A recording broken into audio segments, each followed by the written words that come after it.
बोल अब सच का सुप्रभात होगा। बोल अब झूठ तार तार होगा। बोल चाहे सच जितना भी कड़वा होगा। बोल अब सच न बेआवाज होगा। एक तरफ जहां लोग नाइंसाफी के खिलाफ मुंह तक नहीं खोलना चाहते, वहीं ऐसे लोग जो बोल नहीं सकते, सुन नहीं सकते, एक ऐसी नज्म, एक ऐसी पोएम रिसाइट कर रहे हैं जिसका टाइटल ही है बोल। और सबसे बड़ी विडंबना तो ये है कि जब इस तरह के लोग मुसीबत में होते हैं तो उनको समझने वाले बहुत कम होते हैं। आज भी जब इस केस के बारे में सोचता हूं तो थोड़ा जज्बाती हो जाता हूं, क्योंकि इस केस में गुजरा एक एक दिन ऐसा था जिसे जिंदगी में कभी भुलाया नहीं जा सकता।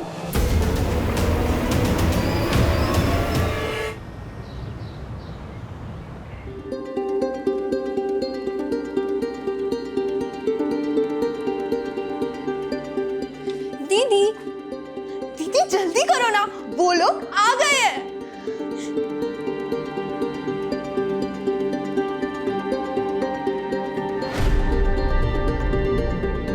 हाँ हाँ दीदी, अब तो एकदम मस्त लग रहे हो। मेरे होने वाले जीजू ना लट्टू हो जाएंगे।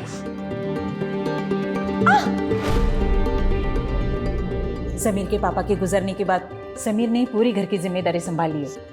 पढ़ाई के साथ साथ वो जॉब भी करता था और आज पूरी मेहनत से उसने इंपोर्ट एक्सपोर्ट का बिजनेस जमाया है। हमारी संध्या भले ही सुन बोल नहीं सकती है, लेकिन इसने भी कभी जीवन से हार नहीं मानी, खुद अपने पैरों पे खड़ी हुई है। और हाँ, मेरी दीदी एनजीओ में टीचिंग भी करती है और साथ ही साथ ना एक जॉब भी करती है। काजल, बुरा मत मानिए, वो क्या है ना, थोड़ी मुंहफट है ये। मैं क्या बोल रही थी, समीर को संध्या से बात करनी थी तो। हाँ हाँ काजल बेटा, जाओ इन्हें टेरेस पर ले जाओ।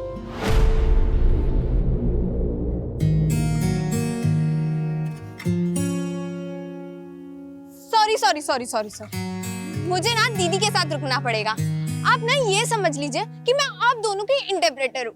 मैं जो कहना चाहता हूँ ना, संध्या जी वो पढ़ लेंगी। चलो कोई बात नहीं। वैसे भी दीदी नहीं चाहती कि मैं कबाब में हड्डी बनूं। ना दीदी, ऑल द बेस्ट, बाय। क्या आप इस रिश्ते से खुश हैं? क्या आपकी मर्जी से ये सब हो रहा है? आप जो कहना चाहती हैं मुझे लिख के बता दीजिए। मेरे पेरेंट्स मेरे पर दबाव नहीं बनाते हैं, लेकिन आप मुझ जैसी लड़की से शादी क्यों कर रहे हैं? मैं सच कहूँ तो मुझे आपकी फोटो देख के ही आपसे, क्या मैं आपको पसंद हूँ? आप मुझसे शादी करना चाहती हैं?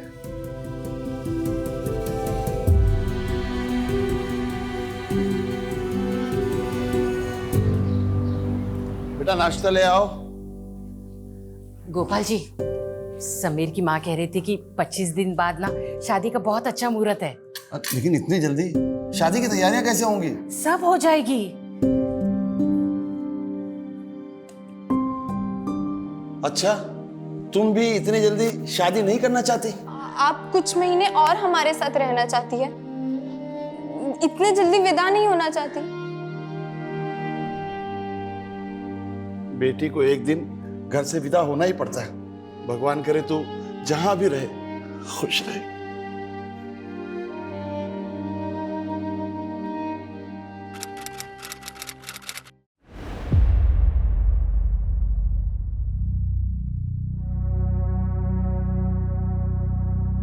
अरे चोट तो नहीं लगी?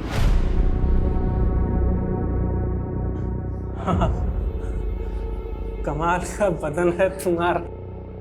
अरे बोल नहीं सकती हो, सुन नहीं सकती हो, समझ तो सकती हो ना? कहाँ लगी चोट? देखो।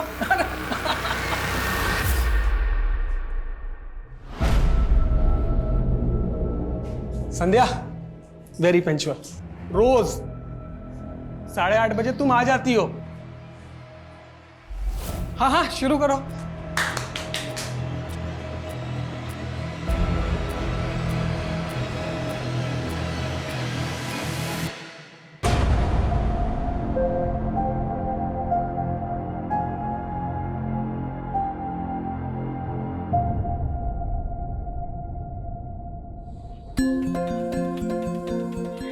संध्या, बड़ी चैटिंग वैटिंग हो रही है। लगता है समीर तुझे बहुत पसंद आ गया है। आए हाय, शर्मा रही है। सिर्फ चैटिंग ही हो रही है या डेटिंग भी हुई? 2 बार? वाह, वैसे डेटिंग पे क्या हुआ? किस विस हुआ?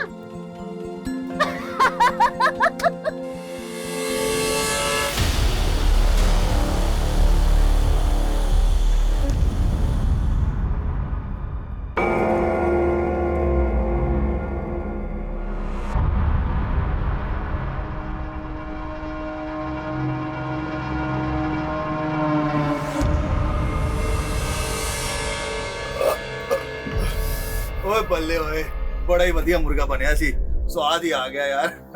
अरे कितना बार बोला ये नॉनवेज फूड का बात मत किया कर। आज से 12 दिन तक कुछ नहीं खाएगा। 12 दिन तक मेरा उपवास है। और 9 दिन के नवरात्रे तो सुने थे, ये 12 दिन के कौन से उपवास हो गया?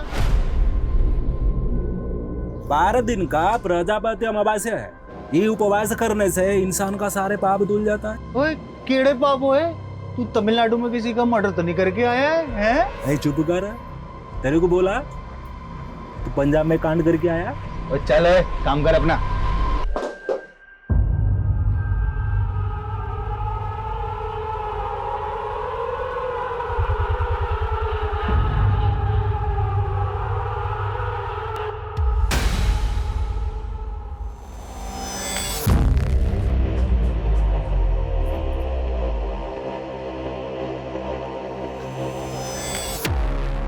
चोर साले, चोरी करने लग गया तू। ये क्या कर रहे हो सेठ जी? मैं तो गहने ठीक से लगा रहा था। झूठ मत बोल, संध्या ने मुझे सब बताया है। एक गहना तेरी जेब में भी है ना? नहीं। चल बाहर चल, बाहर चल, चेक करा। ये क्या है? सेठ जी गलती हो गई। अभी तुझे जेल की हवा खिलाता हूँ। पूजा, पुलिस को फोन लगा। नहीं सेठ जी, पुलिस को मत बुलाओ। मैं माँ कसम आज के बाद दोबारा नहीं करूंगा। मैं आपके पैर पड़ता हूँ। साले तुझे तो मैं वैसे भी नौकरी से निकालने वाला था। चल भाग यहाँ से। और क्या रहा है? और क्या रहा है? और क्या रहा है उसे? मैं इनका शक्ल दिखाई ना, जान ले लूंगा तेरी। चल भाग यहाँ से, भाग।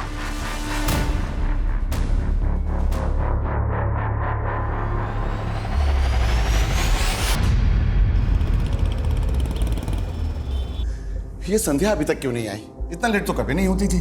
पापा, मैंने आपके फोन से कई बार मैसेज किया, लेकिन दीदी जवाब ही नहीं दे रही है। एक काम करो ना, उसे वीडियो कॉल करके पूछो कि वो कहाँ पहुंची।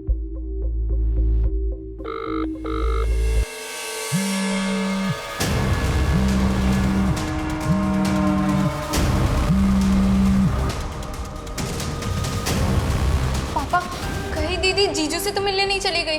अरे वो हमें बिना बताए समीर जी से मिलने नहीं जाएगी। हाँ, पर कल मैंने उनके फोन पे मैसेजेस देखे थे।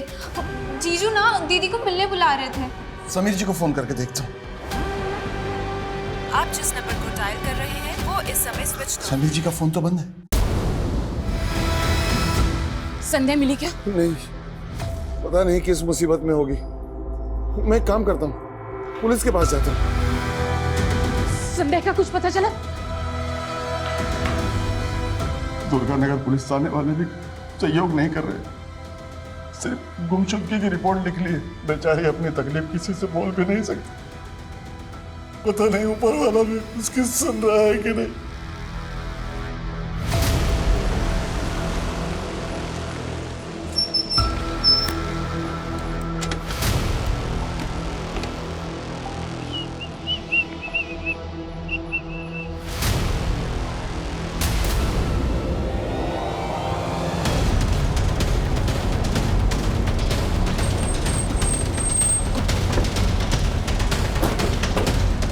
सर, कॉलर ने इसी माइलस्टोन के पास लड़की की डेड बॉडी देखी। चेक करो सर। सर लाश यहाँ पे।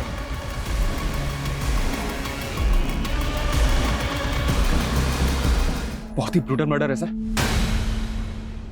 जिंदा, सांस चल रही। ऐसे सुमन से कहो हॉस्पिटल की फॉर्मेलिटी रेडी करने के लिए। विटनेस कौन था जिसने कॉल किया था? उसने अपनी पहचान नहीं बताई थी सर। आप कौन बोल रहे हैं? पहचान नहीं बताई, ऐसा क्यों किया? पता करो विटनेस कौन था, हो सकता है वो जानता हो लड़की कौन है। पता करो।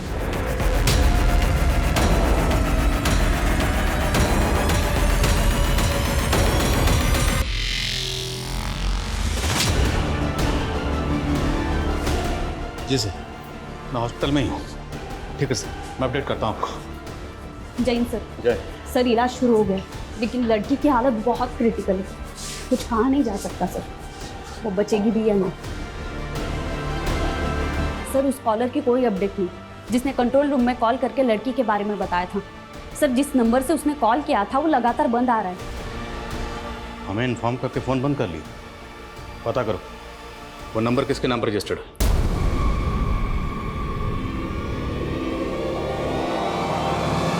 सर लड़की के साथ इतनी ब्रूटालिटी हुई है कि मुझे उसको जिंदा देख के भी ताज्जुब हो रहा है। सर ऐसा किसी के साथ कोई कैसे कर सकता है? रेप नहीं, शायद गैंग रेप। रेप के बाद लड़की के प्राइवेट पार्ट को बुरी तरीके से डैमेज कर दिया।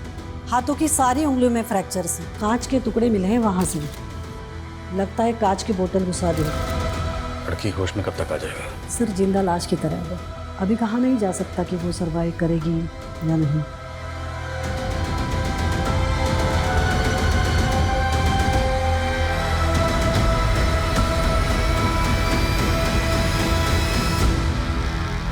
अभी तक यहाँ कुछ काम का तो मिला नहीं है सर, और यहाँ से 5 किलोमीटर तक कोई सीसीटीवी भी नहीं है। तो क्या करें? तहकीकात बंद कर दें? शर्मा ढील नहीं दे सकते, मालूम है ना। ये केस भी मीडिया की नजरों से बचने वाला नहीं है। शर्मा ढील नहीं दे सकते हम। जानता हूँ सर, लेकिन मुझे ऐसा लग रहा है कि यहाँ पे क्राइम हुआ ही नहीं सर। क्राइम कहीं और हुआ है और लड़की को यहाँ पे किसी गाड़ी से डंप किया गया। लेकिन उन्होंने विक्टिम को जिंदा छोड़ा, क्यों? और हेलो, संध्या सोलंकी जी, ओके ठीक है। दुर्गानगर पुलिस स्टेशन से फोन था। कल रात वहां पर एक संध्या सोलंकी नाम की लड़की की मिसिंग कंप्लेंट फाइल हुई और उनका कहना है कि विक्टिम का चेहरा संध्या सोलंकी से मैच हो गया। वो विक्टिम के पेरेंट्स को लेकर हॉस्पिटल आ रहे हैं, मैं वहीं जा रहा हूँ। शर्मा, यहाँ जितने भी रेस्टोरेंट हैं, जितने भी ढाबे हैं, सब जगह पूछताछ करो, एक भी छूटना नहीं चाहिए। ओके सर, पूछताछ करो सब। हेलो सर, मीडिया हॉस्पिटल में जमा होनी शुरू हो गई है। सर किसी स्टाफ ने उन्हें लड़की की हालत के बारे में भी बता दिया। पहुंच रहा हूँ मैं। शर्मा, मीडिया। एक बार फिर से इंसानियत ने दम तोड़ दिया। एक और रेप केस कल रात आउटर जयपुर से सामने आया है। रेप विक्टिम बच तो गई है, लेकिन वो अभी भी जिंदगी और मौत से लड़ रही है। आखिर कौन है इस लड़की के गुनहगार? हेलो, वो बच गई।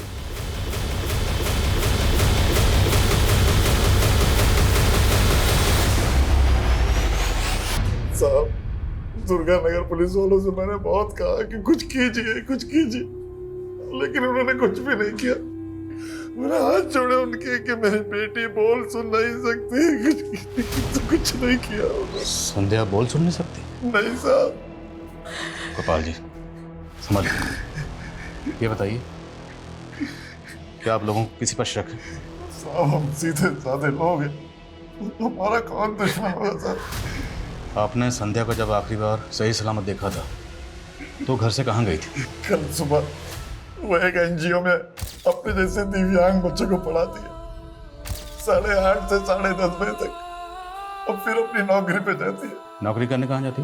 साहब वो एक गहने जेवर की दुकान पे। दुकान कहाँ पे? वानी विहार में।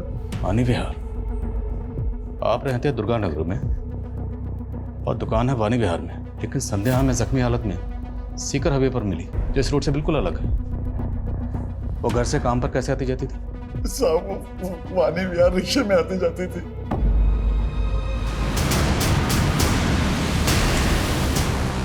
सर संध्या के पेरेंट्स ने किसी पे शक नहीं जताया। हो सकता है केस की तरह संध्या के साथ ये सब रैंडम क्रिमिनल्स ने किया होगा। सर मीडिया भी तो यही कह रहा है। सुमन, जरूरी नहीं है जो मीडिया कह रहा है हम भी उसी को सच मान लें। हमें अपना काम अपने तरीके से करना है। हमें पर्सनल और आउटसाइडर हर एंगल को इन्वेस्टिगेट करना है।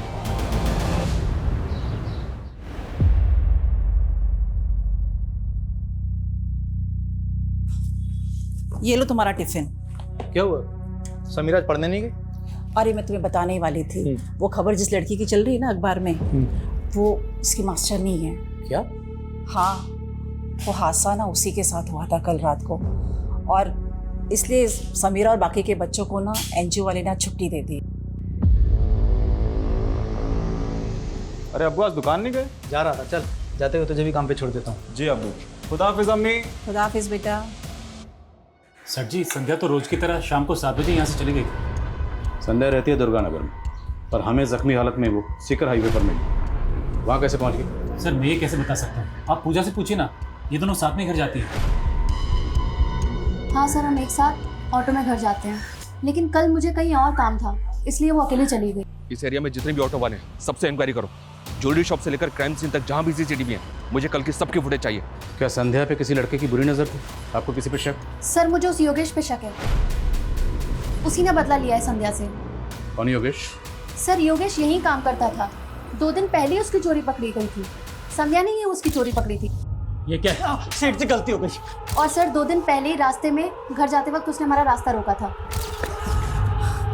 योगेश, संध्या को परेशान मत कर। तो क्या आरती उतारो इस साली पुतले की? मेरे पेट पे लात लगी है, भूलने वाला नहीं हूँ। आप लोगों को पूरा यकीन है कि संध्या के साथ ये सब योगेश ने किया होगा? बिल्कुल सर, तभी तो कल रात से उसका फोन ऑफ आ रहा है। रहता कहाँ है योगेश? वैसे तो धौलपुर का रहने वाला है, लेकिन उसके गांव का एड्रेस नहीं पता मुझे।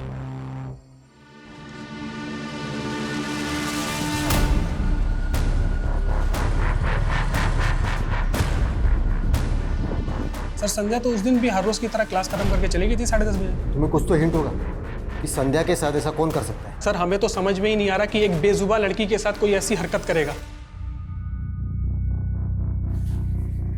समीरा बेटा, क्या हुआ? बड़ी गुमसुम सी बैठी। पता नहीं इसके मन में क्या चल रहा है, आज तो सुबह से इसने ठीक से खाना भी नहीं खाया है। शायद अपने मास्टरनी के लिए दुखी है। सर, उस कॉलर का पता चल गया जिसने उस रात संध्या को सीकर हाईवे पे देखा था। अंकित शर्मा नाम है उसका। थाने बुलवा लिया उसे? सर मैं उस लड़की को बिल्कुल नहीं जानता। वो तो जब मैं उसे वहाँ देखा मुझे लगा वो मर गई है, इसलिए कंट्रोल रूम फ़ोन कर दिया। कंट्रोल रूम फ़ोन किया लेकिन अपने बारे में कुछ नहीं बताया, फिर उसके बाद अपना फ़ोन स्विच ऑफ कर लिया। क्यों? सर वो मुझे ब्लड फोड़ती है और मैं ज़रा सा भी खून देखता हूँ तो बेचैन हो जाता हूँ, और वो लड़की तो खून से लथपथ थी सर। मुझे चक्कर आ गया सर। मैं बार बार उसके बारे में बात नहीं कर सकता सर। अभी भी उसके जिक्र से मेरे बदन काँप रहा है सर। रिलैक्स। और क्या देखा तुमने? सर मैंने कुछ नहीं देखा सर। देखो अभी प्यार से बात कर रहा हूँ, अगर मुझे बाद में पता चला कि तुमने कुछ झूठ बोला था तो फिर बहुत बुरा होगा। सर मैं क्यों झूठ बोलूँगा सर? सर मैंने ही फ़ोन करके आप लोग को इन्फॉर्म किया और उसकी जान बचाई सर। ठीक है, जाओ नजर रखो इस पे। वारदात वाली रात इसकी एक्टिविटी चेक करो, हो सकता है इस क्राइम में शामिल हो, और हमें फ़ोन करके इन्फॉर्म करना इनकी प्लानिंग का हिस्सा।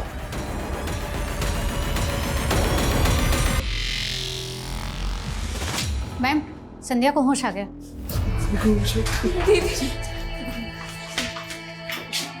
दूर रही। क्या हालत कर दी है मेरी बच्ची की। आप ठीक हो ना?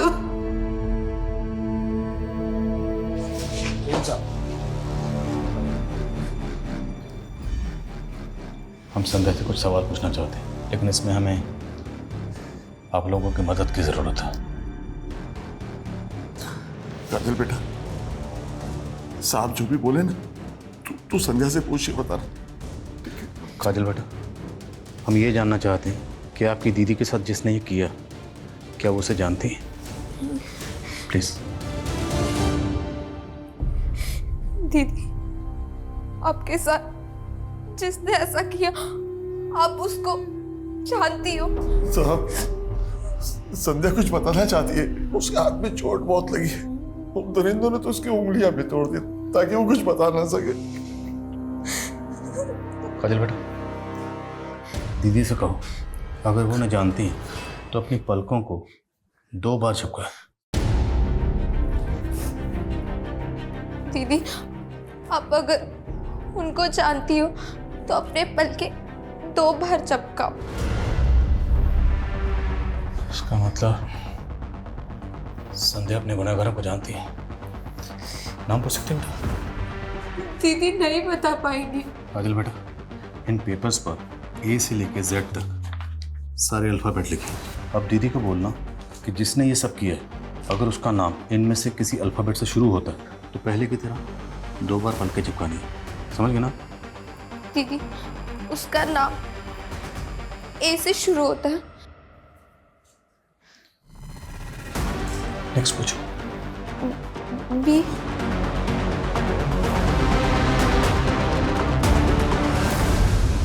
मतलब फर्स्ट लेटर एस, सेकंड पूछो ना, सेकंड लेटर क्या है?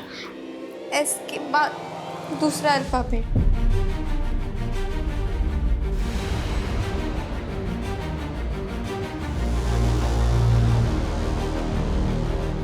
बस कीजिए, पेशेंट की तबीयत खराब हो रही है, जाइए आप प्लीज। संध्या के क्रिमिनल के नाम के इनिशियल 3 अल्फाबेट्स SAM है। कौन है ये? कुछ अंदाजा आप लोगों को? पापा, जीजू के नाम में भी पहले ऐसे हम आता है। संध्या शादीशुदा? नहीं साहब, अभी कुछ दिनों में शादी होने वाली थी। जिस लड़के से शादी होने वाली है उसका नाम क्या है? समीर।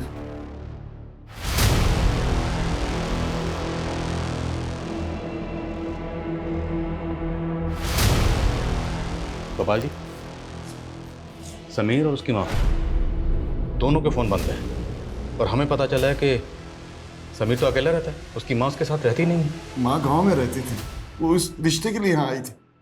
गाँव कौन सा? भिवानी, ये बिमलेश की दूर की रिश्तेदार है। तो आपके पास गांव का एड्रेस तो होगा? एड्रेस वो मुझे सिर्फ गांव का मालूम है, एड्रेस मुझे नहीं पता। वो मुझे यहीं जयपुर में मिली थी। समीर की पूरी हिस्ट्री बता करो, लुकआउट नोटिस जारी करो उसके लिए और भिवानी पुलिस से कांटेक्ट करो। पता करवाओ भिवानी पुलिस से कि समीर की माँ भिवानी में कहाँ रहती है। एक्सक्यूज मी डॉक्टर, संध्या से मिल सकते हैं? मैं अभी आपको अलाउ नहीं करूंगी। आपकी पूछताछ की वजह से उसकी हालत और भी बिगड़ चुकी है। उसके हार्ट बीट्स अनस्टेबल है, ऑक्सीजन लेवल भी अचानक से गिर गया है। लेकिन हाँ, संध्या के बॉडी पे जो सीमेंट्स मिले थे उसकी रिपोर्ट आई है। इसमें 3 लोगों का DNA। मतलब रेपिस्ट 3 है? यस। और संध्या के नेल्स में रेक्सिन के ट्रेसेस भी मिले।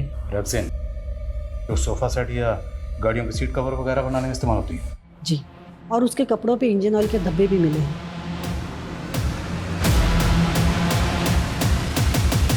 नहीं सर, कुछ भी नहीं है। इस एरिया में कोई भी गैरेज नहीं है सर। ये एरिया रात में काफी सुनसान भी रहता है। यहाँ सिर्फ हैवी वेट व्हीकल्स और बसेज ही चलती हैं। आसपास इंक्वायरी भी की लेकिन कोई विटनेस नहीं मिला। संध्या के नेल्स में रेक्सिन के ट्रेसेस मिले। उस तरह का रेक्सिन गाड़ियों के सीट कवर बनाने में इस्तेमाल होता है। तो सर शायद संध्या का रेप किसी व्हीकल में हुआ। इस स्ट्रगल के दौरान रेक्सिन उसके नेल में आ गए। मीडिया इस केस को किससे जोड़ रही है? केस में भी तो यही हुआ था सर, चलती बस में रेप हुआ था। केस में क्रिमिनल रैंडम थे, लेकिन यहाँ संध्या क्रिमिनल को जानती है। उनमें से एक का नाम SAM से शुरू होता है। सैम समीर से मैच होता है, लेकिन संध्या के जान पहचान के जितने भी लोग हैं सबके बारे में पता करो और उसके फ़ोन की कॉन्टैक्ट लिस्ट भी स्कैन करो। देखो कि किस किस का नाम SAM से शुरू होता है। और यहाँ से 7 किलोमीटर दूर जो टोल नाका है उसकी CCTV फुटेज स्कैन करो। विटनेस ने हमें फ़ोन किया था रात के 12 बजे के आसपास। रात को 12 बजे के आसपास उस टोल नाका से जितनी भी गाड़ियाँ गुजरी हैं सबकी लिस्टिंग करो, सबको स्कैन करो। एक भी गाड़ी छूटनी नहीं चाहिए।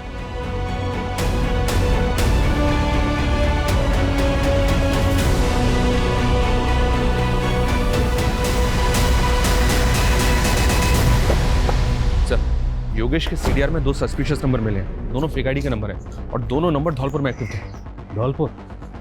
कि योगेश भी धौलपुर का रहने वाला? उसके नेटिव एड्रेस का पता चला? धौलपुर पुलिस को अपडेट दिया था, लेकिन अभी तक वहाँ से कोई इन्फॉर्मेशन नहीं आई है।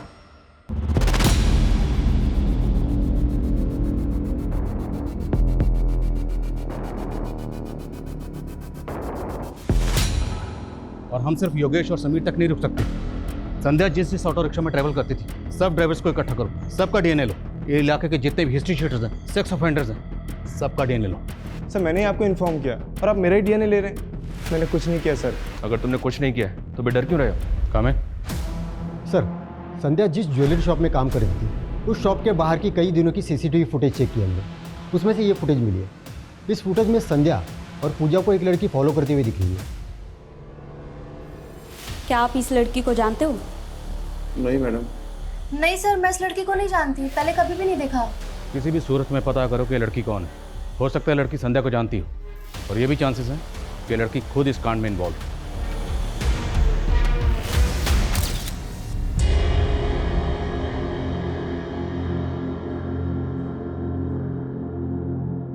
सर, हमें समीर के कॉल रिकॉर्ड्स चेक किए, उसका अंकित और योगेश के साथ तो कोई कनेक्शन नहीं मिला, लेकिन उसके कॉल रिकॉर्ड्स में एक स्ट्रेंज बात पता चली है। समीर संध्या से ज़्यादा संध्या की माँ बिमले से बातें किया करता था। इसमें अजीब बात क्या है? सर, बातें जितनी फ्रीक्वेंटली और लंबी लंबी होती थी वो थोड़ा अजीब है। और बिमलेश संध्या की सगी माँ भी नहीं है। तुम कहना चाहते हो कि समीर और बिमलेश के बीच में कोई अफेयर? ये सब तुम्हारी वजह से हुआ। न तुम संध्या की शादी समीर से तय करती, न ये सब होता। मैं तो बस यही चाहती थी कि संध्या का घर बच जाए, उसकी शादी हो जाए। मुझे नहीं पता था कि उसके साथ ऐसा होगा। सर, धौलपुर पुलिस का फोन था, उनको योगेश के गांव का पता मिल गया। तो उन्हें कुछ नहीं। हाँ, तो तुम भागा क्यों था बे? हाँ, और तू फेक आईडी से लिए कि 2 नंबर्स के लगातार टच में। कौन है वो दोनों? सर, जो वो 2 नंबर थे ना, फेक आईडी से बात करता था, वो बागियों के साथ काम करते हैं। तेरा बागियों के साथ क्या कनेक्शन है अभी? वो मैं उनके साथ मिलकर अपने मालिक रमन से बदला लेना चाहता था, इसलिए हमने उसकी दुकान लूटने का प्लान किया था। पर ये हादसा होने के बाद हमने कुछ नहीं किया। इस योगेश का डीएनए लो और धौलपुर पुलिस से उन दोनों बागियों की डिटेल्स मंगाओ। पूरे चांसेस हैं कि इसने उन दोनों के साथ मिलकर संध्या का रेप किया होगा। उस वारदात वाली रात टोल नाके से गुजरने वाले 300 से ज़्यादा व्हीकल्स की लिस्टिंग की है। उनमें से एक बस ऐसी मिली है जिसके ड्राइवर और कंडक्टर का बैकग्राउंड ना सस्पिशियस है। कौन है वो दोनों? ये जोगिंदर है और ये नरसिम्हा। फोरेंसिक करवाओ इनकी बस को। Okay sir.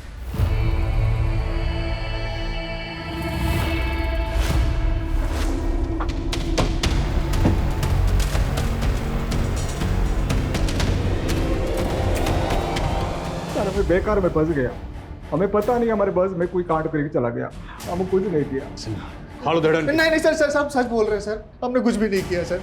हमारी बस खराब हो गई थी तो हम उसको अड्डे पर खड़ी करके चले गए, और अगले दिन जब सुबह आए तो हमने देखा कि बस के अंदर खून था सर। सर, बस में एक मोबाइल भी मिला, मोबाइल कचड़े के साथ फेंक दिए।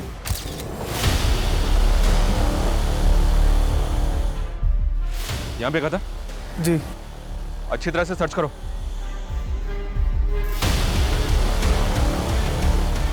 सर,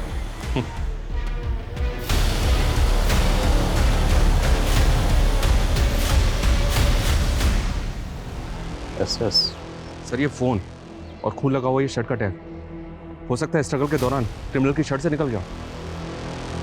डालो गाड़ी में दोनों को। इन दोनों की बातों का भरोसा नहीं कर सकते। इन दोनों के डीएनए को रेपिस्ट के डीएनए से मैच करवाओ और पता करो क्या वारदात वाली रात इनकी बस में किसी ने कुछ होते हुए देखा था। ये टैग कौन सी टेलर शॉप का पता करो और फोन का डाटा रिट्रीव करो। Yes sir. हाँ समान। सीसीटीवी फुटेज में संध्या और पूजा का पीछा करने वाली लड़की का पता चला है दिल्ली पुलिस से। सर, उसका नाम पायल राय है और वो एक प्रोस्टिट्यूट है। प्रोस्टिट्यूट? जी हाँ सर। 2 साल पहले दिल्ली पुलिस ने उसको एक ब्रॉथल से रेस्क्यू किया था। थाने बुलवाओ।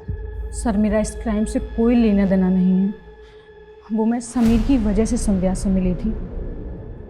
आप जानते हैं समीर को? जी, बहुत अच्छे से जानती हूँ। शादी की थी मैंने उससे, उसके कारण मैंने अपनी फैमिली को छोड़ दिया। उस कमीने ने मेरा सौदा करके मुझे बेच दिया। सर, बड़ी मुश्किल से लाइफ नॉर्मल कर पाई हूँ,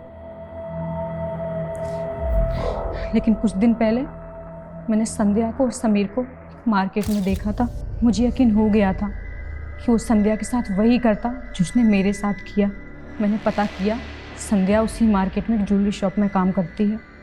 मैं संध्या को सब कुछ बता देना चाहती थी, लेकिन उससे मिलके पता चला वो बोल सुन नहीं सकती, इसलिए मैंने उसे लिख के सब कुछ बता दिया था। फिर हम दोनों ने उसको रंगे हाथों पकड़ने का प्लान बनाया। Love you Sandhya.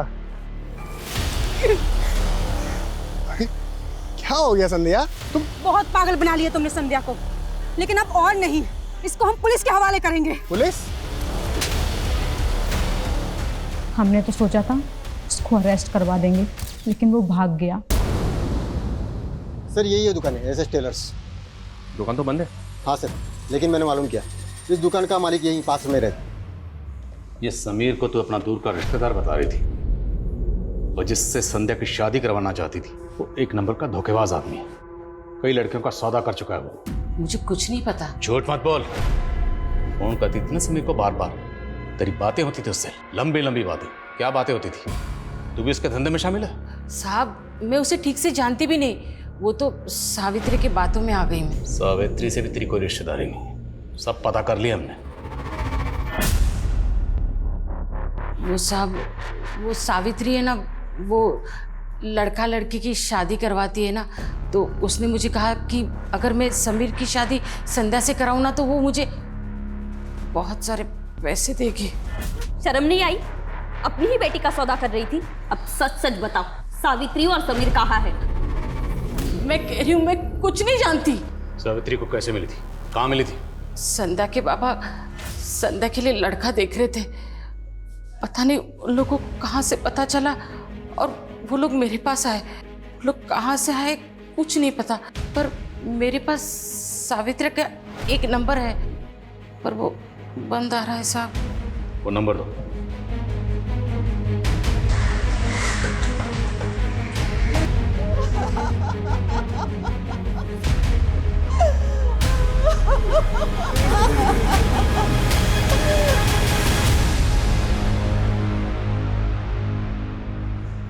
Salim,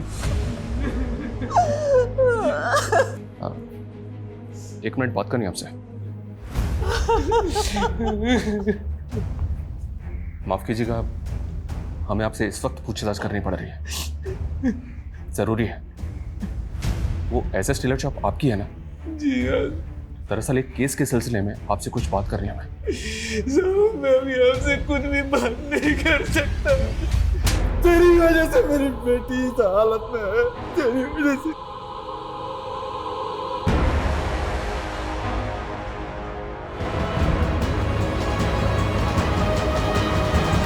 sir, Savitri का नया एड्रेस मिला है जो उसके दूसरे नंबर के एड्रेस पर रजिस्टर है। इस सावित्री के बारे में पता करो।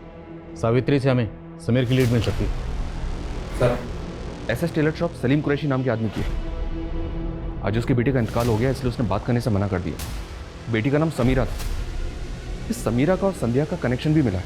समीरा उसी NGO में पढ़ने जाती थी जहां संध्या पढ़ाती थी। और इम्पोर्टेंट बात यह सर कि समीरा भी संध्या की तरह बोल सुन नहीं सकती थी। बस में समीरा के बाप की टेलर शॉप का टैग मिला है जिस पे SS लिखा हो। मुझे ऐसा लग रहा है कि ये कोई इत्तेफाक नहीं हो सकता। समीरा, इसके नाम के 3 पहले अल्फ़ाबेट हैं SAM, और ये उसी NGO में पढ़ने जाती थी जहां संध्या पढ़ाती थी। नेचुरल डेथ है? नो सर, सुसाइड किया है। लोकल पुलिस ने ज़्यादा इंक्वायरी नहीं की और ये लोग आज उसको अंतिम संस्कार के लिए भी ले जाने वाले हैं। चलो।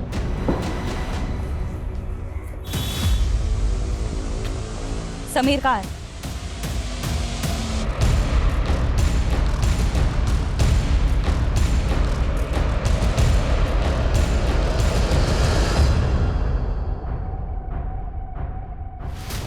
साहब आप फिर वापस आ गए?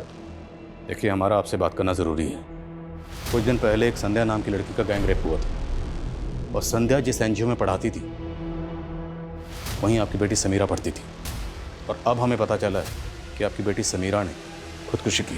सर आप कहना क्या चाहते हैं? कहना नहीं, हम जानना चाहते हैं कि आपकी बेटी ने खुदकुशी क्यों की। ये बात तो हमें भी समझ में नहीं आई। समीरा बोल सुन नहीं सकती थी, पिछले कई दिन से गुमसुम थी। समझ में नहीं आ रहा था कि हुआ क्या। समझ में नहीं आ रहा कि आप लोग कुछ छुपा रहे हैं।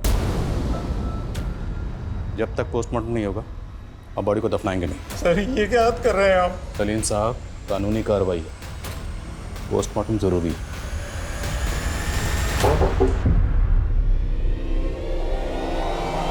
मुझे क्या लगा था वो लड़की बोल सुन नहीं सकती तो किसी को कुछ पता नहीं चलेगा, लेकिन उसने तेरी सच्चाई हमारे सामने ला ही थी। मेरा इसमें कोई हाथ नहीं है, मैंने कुछ नहीं किया सर। बकवास बंद कर, ये बता तेरे साथ 2 लोग और कौन थे? कोई नहीं था सर। सर मैं ऐसा करना काम कभी नहीं कर सकता सर। साले लड़कियों के साथ शादी करता है, उनको धोखा देता है, फिर बेचता है, और ये गंदा काम नहीं है? हाँ, ये ऐसे नहीं मानेगा। हाड़ घेड़ इसकी।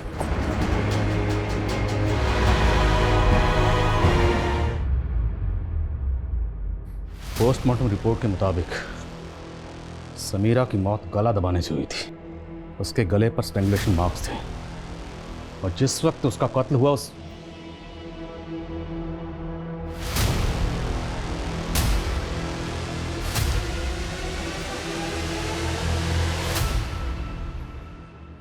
समीरा का कत्ल हुआ था।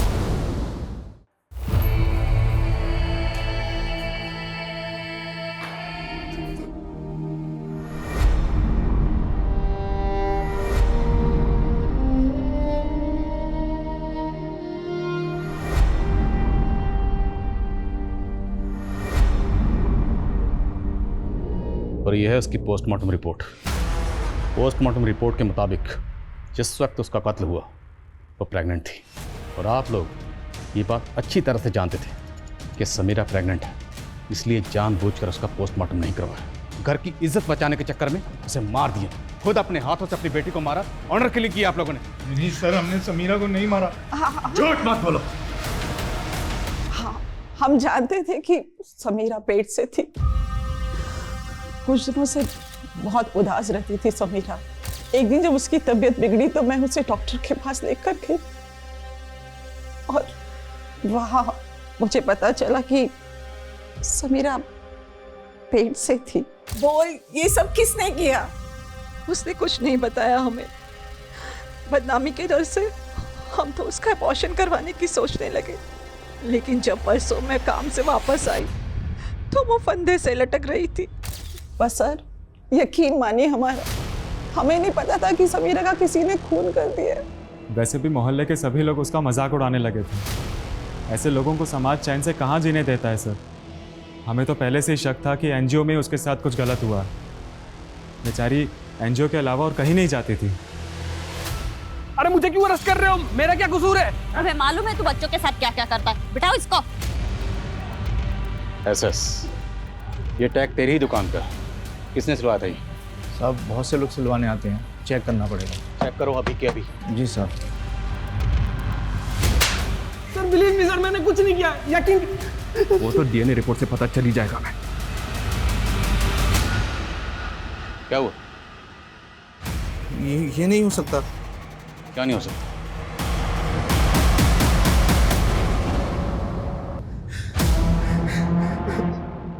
मैं अकेला नहीं था साहब, मेरे साथ जीशान भी था। समीरा का भाई? हाँ साहब, और उसका दोस्त फिरोज भी था।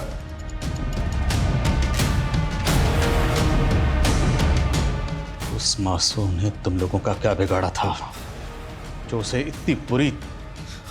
ये सब समीरा की वजह से हुआ है साहब। क्या हुआ था? एक दिन मैं और वसीम मामू नशा कर रहे थे और नशा बहुत ज़्यादा हो गया था और मैंने समीरा का रेप कर दिया। मेरे साथ वसीम मामू ने भी उसका फिर रेप किया और फिरोज ने भी उसका रेप किया। ये सब अक्सर होने लगा था साहब।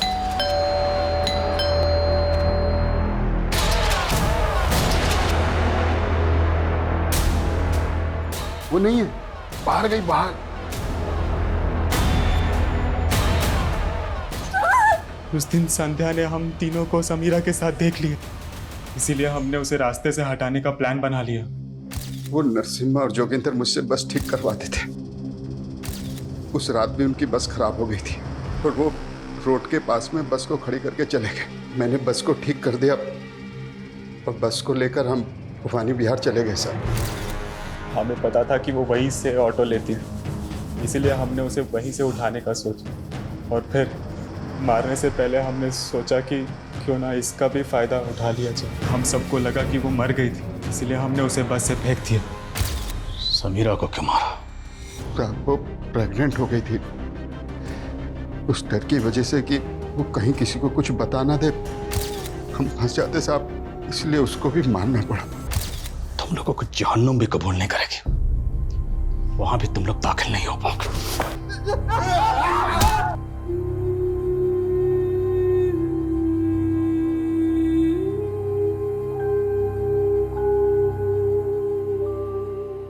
सर हमने ऐसे कितने सारे केसेस देखे जिसमें छोटी बच्चियों का उनके अपने ही शारीरिक शोषण करते और वो ये बात अपने माता पिता को भी नहीं बता पाते। और या समीरा तो बोल सुन भी नहीं सकती थी। सर उसके लिए कितना मुश्किल होगा अपने माता पिता को ये बता पाना कि खुद उसके मामा और भाई ने ही उसका शोषण किया है। और संध्या समीरा की हमदर्द बनकर उसकी मदद करना चाहती थी। हालांकि वो खुद बोल और सुन नहीं सकती थी, पर फिर भी वो सच दुनिया के सामने लाना चाहती थी। भले ही संध्या ने सच की इस लड़ाई में अपनी जान गंवा दी, तो उसके जज्बे को सलाम करने को दिल करता है।